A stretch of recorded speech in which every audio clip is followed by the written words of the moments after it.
Sorry. Well, guys, I did see General Hospital today, and it was pretty good. Laura was, well, she kicked some serious butt. So did Anna. And of course, Trina did her best to kick some butt.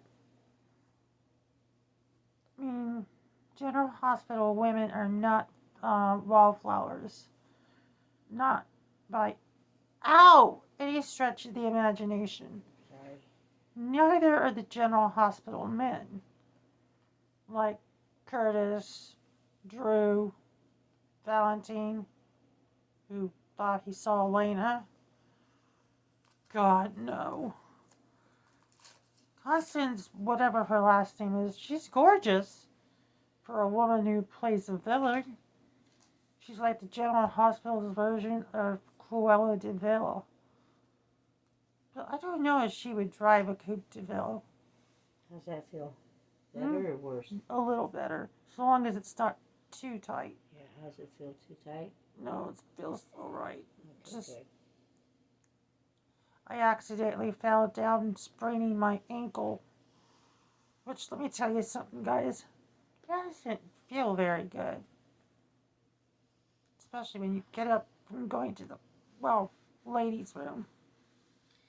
Okay, feel free to call me. Oh, it's in my walker. It's right here. Oh, well, then I'm going to need it. Just want to see how far. It's 62. And since I haven't seen Brock's review of General Hospital, hi, Brock. Okay, you want me to leave it in your walker? No, right here. Okay, just don't play with it or anything so you don't No, run I'm the not. battery I'll down. be using this. Okay. So, since I haven't seen you, I'm saying hello. Hoping you're doing well. Hope you're better than I am right now. Don't fall down and hurt yourself. Please. Trust me, it doesn't feel good. And even Tracy could be pretty much of a, well, scoundrel. But when it comes to her family, she's a badass. Even Carly's a badass. But Nina is just straight. Dad's trying to sleep. I know, that's why I'm saying it quietly. Nina can be a straight pain in the rear. Anyway, that's basically all I got for right now.